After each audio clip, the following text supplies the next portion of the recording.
What's up, dirt people? Thanks for watching. Thanks for coming back. Our usual videos are off-roading, I know that, but we just bought this RV and we're first-time RVers, and this was our first trip. And I noticed leading up to it, there's no information. It's hard to find good information for first-timers, which you're going to get into, whatever. And there's so many different levels, just like off-roading. For a beginner, it's kind of daunting. It never ends. So we got bicycles, electric bikes for it, for the ride, because we didn't know what to expect. A lot of people drag a car behind, whatever. We're gonna take our off-road toys behind our truck, so we'll get a trailer. But real quick, I already scraped it right there. Check that out. I'll show you guys how I fixed it. I'm a Class A driver, so that's a rookie mistake for me. You don't need a Class A for this. You don't need a Class C. If you throw a trailer on, lengthwise you do. So I'm not going to get too much into that. Also, since we're trying to give first-time RV tips, our point of reference is this 2003 Beaver Monterey. There's not many videos on this. Usually you only see sales guys. Everyone loves them. We find people at gas stations. It's weird. So 2 birds, 1 stone. It's also going to end up being a 2003 Beaver Monterey review. And this gas station was our first fuel up on our way to our first campsite in Beaver, Utah. And we like this town. It's always a play on word because Beaver. So we scheduled it for our first camping trip for the 2003 Monterey Beaver. Just to have fun, whatever. But it's a really nice site and we like Utah. It gets about 8 to 12 miles to the gallon, and that's pretty good. It depends how you're driving, downhill, uphill, whatever. We were going really fast, going the speed limit, maxing it out the whole time. And it's got the dual tanks, so you could fuel up at truck stops. Also, it accepts the big ones for semis. We have big semi tires. I'll show you guys the suspension later. The suspension is why we can move so fast and why these things are so awesome. So this is also how we plan out all our trips now. We get fuel right before getting to the campsite. Diesel generator will cut off once you got half a tank. So if you're dry docking, you need that, but in case you can't fill up, whatever. But I keep that plan so we could just leave early first thing in the morning. So fuel up, camp, then leave. And speaking of fuel, those 8 to 12 are pretty good because these things are heavy. That's why we went with the 2003. It was before California ruined the country with their emission laws. So more on that later. And my apologies for this long way video. I posted it for Telegram because I was talking up the suspension for the guys, but I'll show you guys here. This is the front. That's over there for leveling, for the airbags. But this whole thing, these are swing arms. Look, those are links. This thing's got a crazy suspension. Yeah, super smooth. We're going 80, we're cornering, we're beating everything on the freeway. Like nothing can catch us when they're on the road. No cars, no semis, no anything. This thing's a monster. I know other RV owners, they can't get above 65. Without their RV shaking them to death. So this was our first campsite. We backed in, and there's differences you'll notice once you start reviewing sites. Speaking of reviewing site or whatever booking sites, I've noticed the Dirt DYRT is the best one. All trails, all that house, but whatever. And some sites you back in, some sites are pull through, whatever. This is a back in site, but you gotta watch for clearance. Check that out. And that's before the pop outs. I gotta scoot over. You'll notice as you're looking for campsites, some are better than, I like to start with the more rural ones and plan that out. It's hard to plan mileage and all that, and then I'll resort to the more freeway friendly ones. More amenities, but less naturey. I gotta move over a lot. The pop-ups won't work over there. Okay. The tree branches. Just scoot over to the right. All right, so I repositioned and I was pretty close to level. Leveling, there's a lot of, I have blocks, friends hook me up, I have some of those plastic things. Depends how far off you are and depends how well you know that your rig already. I thought I could just get away with moving the whatever, rolling it over some of those logs. And also check out some of the tree branches. Sometimes you're still too close. A lot of people in big RVs, they carry those long tree trimmer things. And I don't know how acceptable it is to start chopping stuff down in nature, but some people do that. I don't know. I wouldn't want to do that. But back to leveling, pick your poison. Sometimes it's easier to roll on blocks. They do that at the beach a lot. It's for easier exit, faster exit, it seems like. Or you could just put the blocks down and use your leveling system, which this one has. Most do already. All right. I parked too close to the tree. So this little bush, I just got to back up a little bit so we could get in and out without a problem. But we're good. I was going to back up on those little blocks. So like I said, this is 2003. It was low miles, like 20,000 miles, and in 100% condition. Missing the visors, I already installed those, but yeah, it comes with the backup monitor, and that screen actually shows you everything. Right there's all the controls, but that screen up there, that's where you monitor all your tanks, everything, your transmission. That's what I was watching the whole way over here. I was watching the transmission, making sure it wasn't hot over the engine. This thing just hauls. We're pretty level. I'm not going to use the jacks.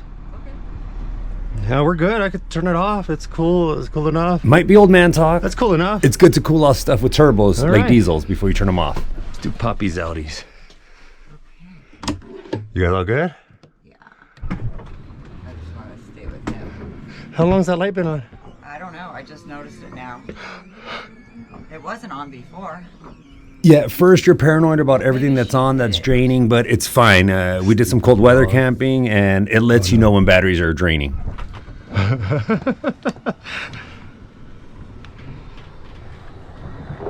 have to go all the way. Why not? Yeah, it won't seal up right. We don't go all the way. Oh, man, this is going to be a nightmare. No, I was worried that it hit the branch. But too late now. We open all the way up. Let me go check. Hold on, mamas. So pets, you guys already know it's a hassle whether you're doing hotels or whatever. Every campsite has its own rules. Just be courteous. Be kind to your pets, too. I mean, hook them up. But the carpets, they've puked on it, and it's got really high-end carpets. Nothing soaks in, so any other accidents would be fine. But here's what's special about the Beavers. They have box frames for everything, all around the front cabin, too, for accidents. We almost got a super seat. The suspension, that's normal. I'll show you guys some better suspension. But because of those channels, when the pop-outs come out, so do the storage compartments. And other RVs, I'll show you in other sites, there's, I mean, $400,000, $500,000 RVs parked next to us that have their channels with tracks like every other RV. So their storage compartments stay under, and you got a duct and everything. It's just because they're light because of the new emission rules and everything. See, this one, it's just the bedroom. The storage compartments stay like on the bottom. But it's built extra beefy all the way around. There's some more too because it can handle the extra weight. So in the world of diesels, sometimes you'll get a manufacturer will make a contract with a chassis or with the coach maker or an engine manufacturer. It depends. They mix and match. So when California ruined the market with its diesel emissions, everybody else had to play along. And it ruined. If you look up 2016 RVs or travel trailers, it's made with such light materials that inside looks kind of depressing and dated. These looked a lot better. I couldn't walk away from this one. Yeah, and the onboard generator, it goes out. You can stand on top of it, and I could clean the windshield on gas stations where they don't have the long stick. I don't pull it all the way out just to show you. But yeah, speaking of California, the new anti-generator rule applies to RVs now. So I don't know what we're going to do. So because 2003 predates those emission laws, you get tons of benefits of them being heavy and overbuilt. And they also got too expensive, which is why they didn't survive the 2008 recession. From what I've heard, they've been bought over a couple times. Now they're owned by a company in Oregon. But thanks to them being overbuilt, that's why they're called Beavers, because they affect their environment so much. The thesis is you can just park here and do whatever you want. Everywhere you park is your home. Yeah, that's a 40-gallon tank for the propane, 62-gallon holding tanks, gray and black, with a 100-gallon fresh water tank. So when you pair that up with a diesel generator that can run for a long time, plus if you have hookups, you could stay wherever you want. Everything's built into a nice panel, just like a home that you could also add stuff in. Some of these, you can get washers and dryers, depends how you want to configure it, instead of a closet, whatever. Depends if you got family needs. For us, this was perfect. It was configured for 2 people, a couple. I'll show you guys more of that stuff when I'm emptying the tanks and all that. I'll save that for later. You're going to want to watch that. I almost puke. Remember, this was my first time, so I wanted to get comfortable with other stuff just to not make this longer than it needed to be. So I didn't even hook up the tanks on this trip. I figured I have it big enough gray and black tanks, thanks to the Beaver. And you're going to want to watch it with that pretty exhaust. I've almost scraped it because before you level, you dump the airbags and you settle down, so watch it. But yeah, there's the inverter on the hookups, and it's a 50 amp system, but it'll work. You could just throw an adapter to a 30 amp, all that, or just run the generator, whichever you like. So the ladder, you guys know, whatever. Just be careful up there, man. It took us a while to get up there. We were scared. But yeah, look how neat all this is. All the filters, everything's easy access. That's all your hydraulic lines, all your air lines. It's awesome. You could hook up air lines. You check all the stuff is nice. All your compartments. In case you don't believe me about the emission laws, I just bought a 2014 semi to go into the harbors. The suspension, chassis, motor, everything. It's a piece of crap compared to this. Yeah, the batteries, it's got nice switches so you can turn it off and off. I've had to weld on this already, so I turn it off and I take off the battery post. I don't know if you can just put it on off and weld, but that's so it doesn't drain. And this small compartment is a pull. It goes completely through to the other side, and that's all. It's got your heater switches for the cold weather camping, all that stuff. So we have more campsites coming up. I'll show you guys more about hooking up and all that stuff. I just kept it simple on the first one because it was our first time, so I didn't want to overwhelm myself. And I suggest the same thing. We took beach trips, all kinds of little stuff in between, just so I could warm up to it. No shame in admitting you don't know.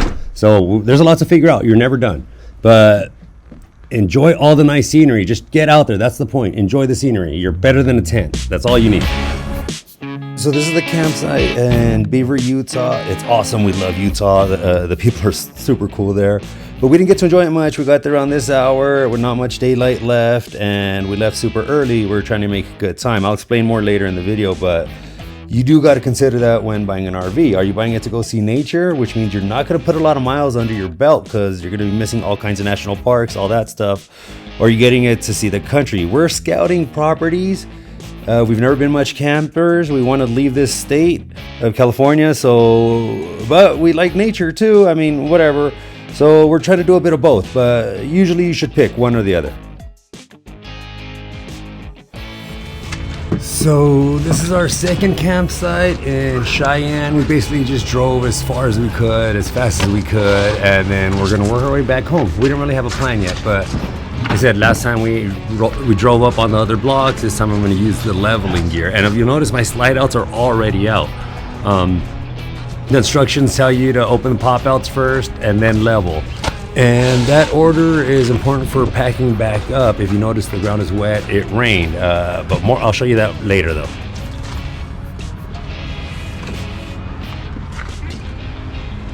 All right, come on, 50 amps.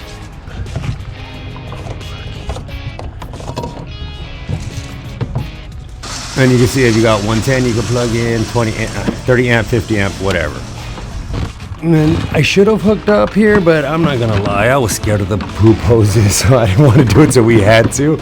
I just saved it for the last hookup. So fast forward if you want to see that stuff, or if that's important to you. Yeah, let's take her out. Let me do the leveling though. I forgot to record it last time. Well, then I forgot the air dump. I'm going to be honest, this is where you make the most mistakes, and I just did one in front of you guys, but I'd like to let you guys learn from my mistakes. I should have held down the air dump button until it beeped all the airs out of the airbags. Then look at the bubble and move your switches front, back, left, right until you're level. That's it.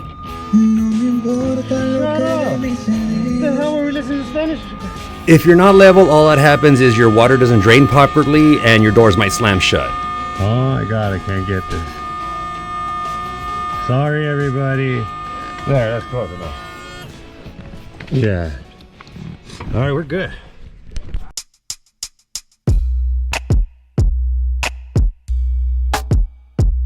So this is our second campsite in Cheyenne, Wyoming, and it's cool. You see a lot of different rigs here. You see 3-axle rigs. You see a lot of travel trailers. I want to show you guys just so you can get an idea of what you want. It's cool to take a travel trailer, because then you could unhook and do your stuff. But look, see, these are campsites over here.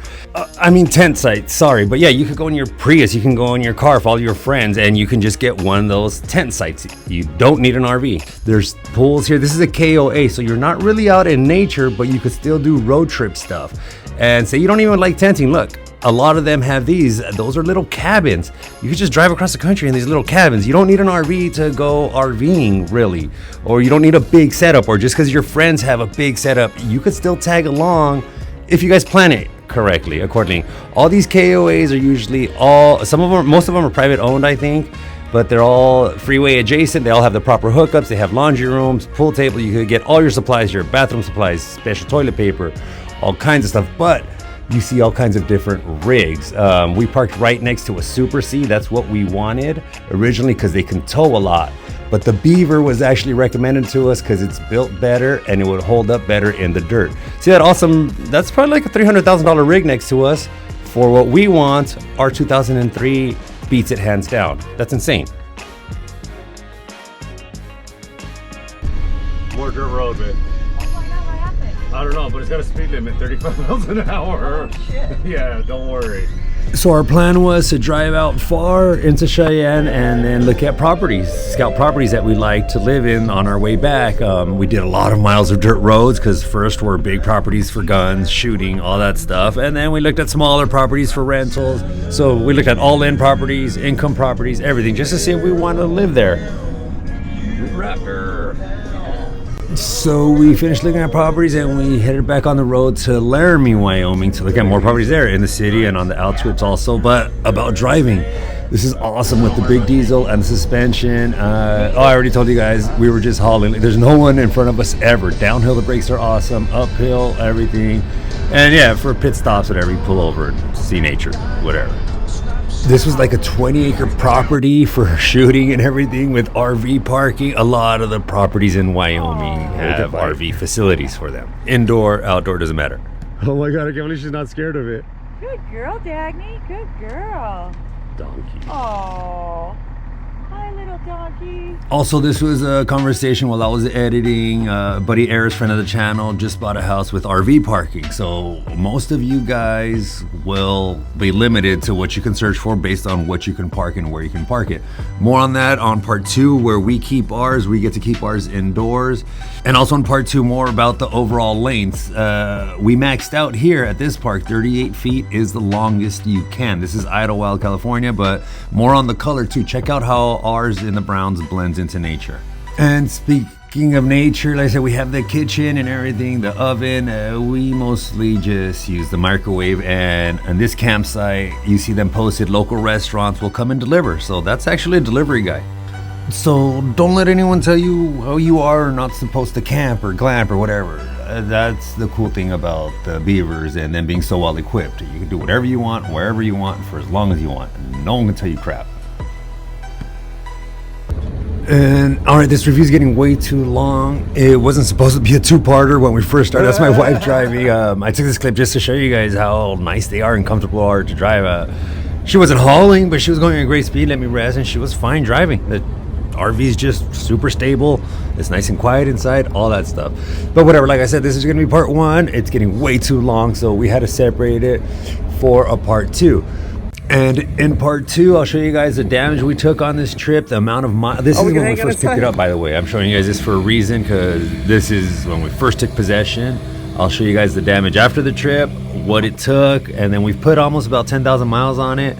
So I'll let you guys know what it's needed as far as maintenance and how much it costs to get to that. Because yeah, the bigger rig you get, the longer it's gonna, the more it's gonna cost to maintain, the more accidents you're gonna do, whatever.